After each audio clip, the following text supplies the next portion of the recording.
Jumpa lagi dengan Bung Yes di Rise Soccer TV. Kita masih berbicara tentang menjelang pertandingan Indonesia melawan Vietnam di babak kualifikasi zona Asia Grup F Piala Dunia 2026.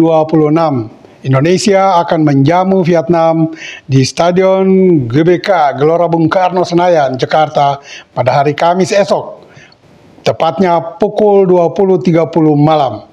Dan pertandingan ini adalah pertandingan ketiga bagi Indonesia dan pertandingan pertama dari dua pertemuan akan melawan Vietnam, karena pada tanggal 26 Maret atau 5 hari kemudian Indonesia akan menjadi tamu bagi Vietnam di Hanoi tentunya. Nah, kita lihat bagaimana peluang kedua tim nantinya dalam pertandingan nanti. Untuk semua rekan sahabat, jangan lupa ikuti terus analisis Bung Yes dan like, comment, and subscribe. Pertandingan nanti tentu akan sangat menarik dan ditunggu-tunggu oleh pendukung tim nasional kita. Dan mungkin saja Stadion GBK yang maksimalnya sekarang bisa menampung 80.000, bisa saja terisi penuh atau 3/4, minimal 40.000 akan terisi. Ketika adik-adik kita, para pahlawan sepak bola kita di lapangan hijau akan menjamu Vietnam pada esok malam. Nah, faktor-faktor non-tenis pun harus diperhitungkan dalam pertandingan nanti. Misalnya, faktor penonton, faktor euforia yang begitu tinggi, faktor misalnya penonton berulah menyalakan flare, atau keributan di stadion antara supporter Vietnam maupun supporter Indonesia. Ini semua harus diperhitungkan betul. Di luar faktor non-tenis pertandingan, faktor teknis pertandingan di lapangan. Karena walaupun kita menang, tetapi bila ada terjadi faktor-faktor non-tenis yang bisa merugikan kita, maka kemenangan ini akan menjadi sia-sia nantinya. Nah, ini penonton pun harus menyadari ini. Karena kita lihat fanatisme yang berlebihan dari penonton kita nantinya, dan ini biasanya terjadi. Sehingga perlu diantisipasi oleh federasi, PSSI, dan panitia penyelenggara. Kalau tidak diantisipasi sejak awal, ini bahaya. Termasuk menjamu tim Vietnam mulai dari perjalanan mereka atau mulai dari latihan mereka, karena mereka baru akan datang kemarin. Hari Selasa mereka baru tiba di Jakarta. Sehingga ini servis dan pelayanan hospitality bagi mereka harus betul-betul ditingkatkan.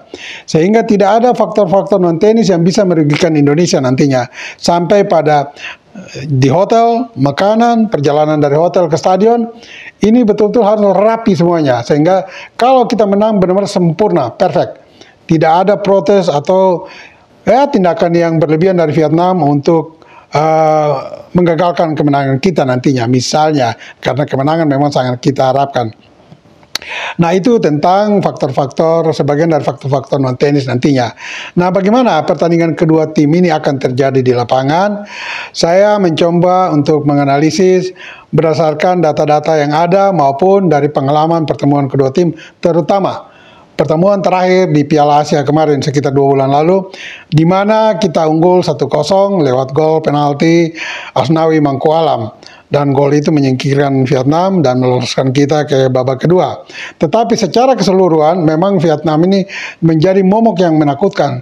Setelah mereka dari tahun ke tahun terus improve penampilannya. Sebelum ini memang Thailand yang menjadi momok bagi kita, tapi sekarang muncul Vietnam menjadi momok yang tidak kalah hebatnya dari Thailand terhadap tim nasional kita.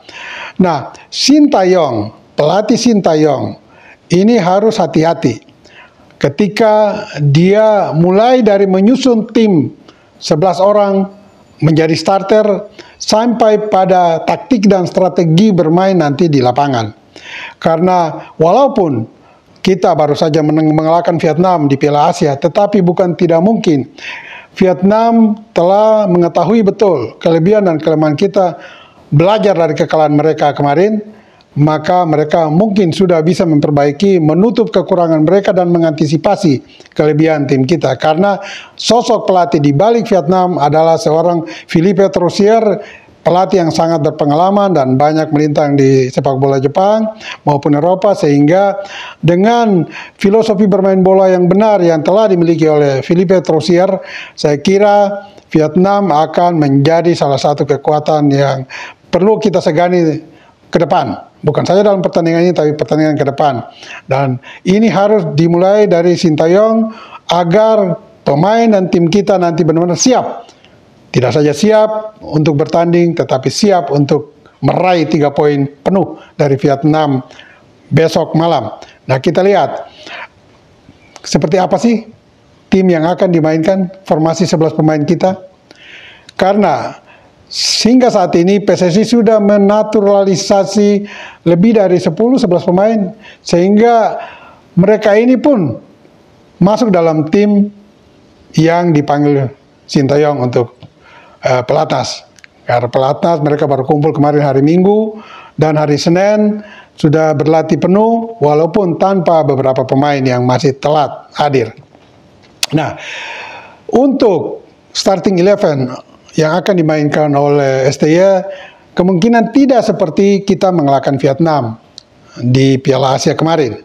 Karena 2 pilar di lini belakang, yaitu Jordi Amat, sang kapten, dan juga Elkan Bagot, pemain bek kiri, mengalami cedera. Tetapi ada kehadiran pemain naturalisasi yang lain, yaitu Jai Itzes, pemain yang bermain untuk Venezia di Italia.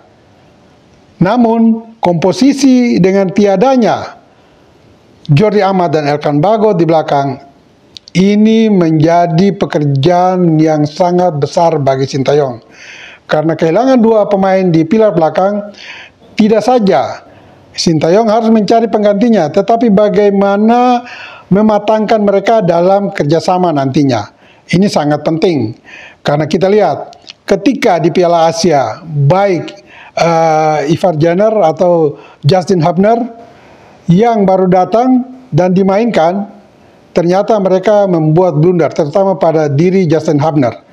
Juga Jordi Amat membuat kesalahan, terutama ketika melawan Jepang hari itu.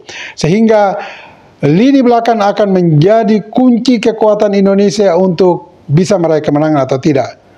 Karena dimulai dari lini belakang inilah kepercayaan diri semua pemain kita akan bangkit.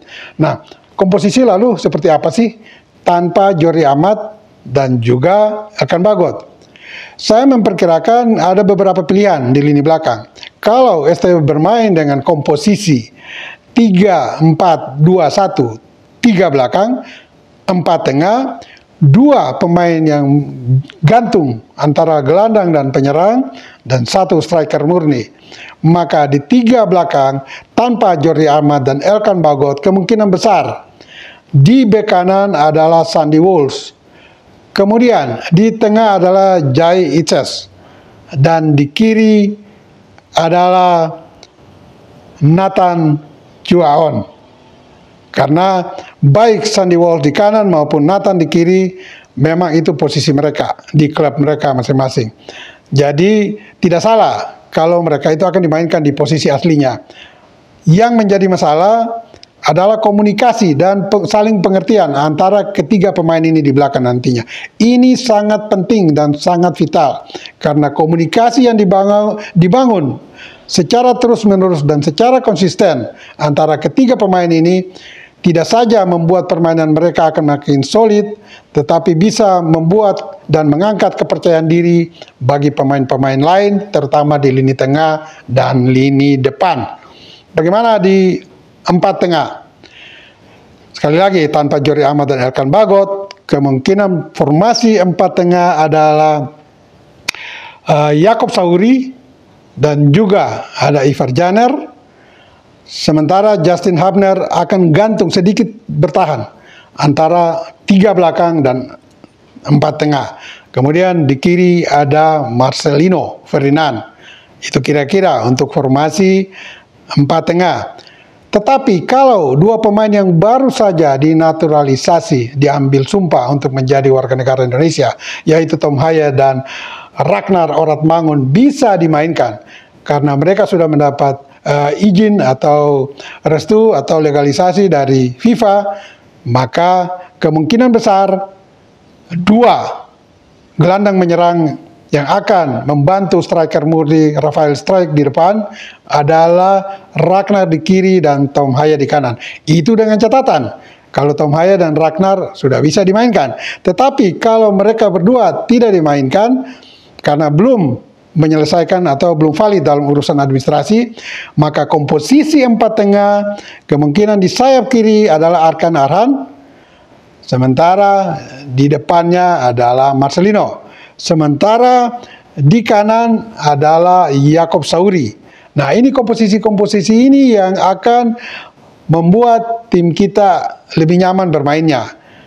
Tanpa pemain-pemain ini, dan bisa saja STY mencerahkan salah satu dari formasi pemain-pemain yang sering tampil dan menjadi starter ini, maka kemungkinan permainan kita akan melemah. Dan di depan tentu saja STY masih menjadikan Rafael Struijk sebagai anak manis di depan sendirian.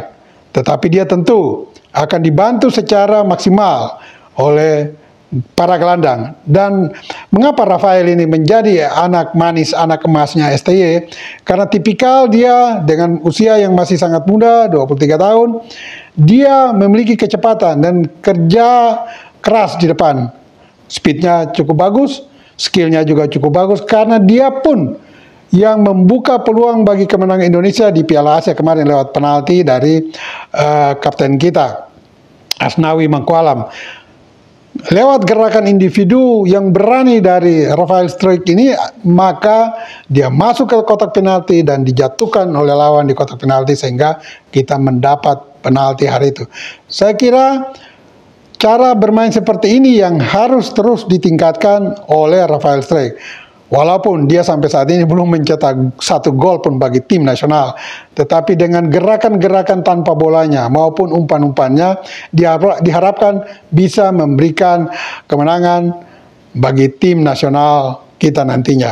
Nah, bagaimana dengan lini tengah? Lini tengah ini Ivar Jenner tentu masih menjadi key player. Dan kita lihat bahwa di tim ini nantinya, catatan lagi tadi, kalau Ragnar Oratmangun dan Tom Haya bisa dimainkan, maka ada 5 pemain yang dinaturalisasi dari Liga Belanda.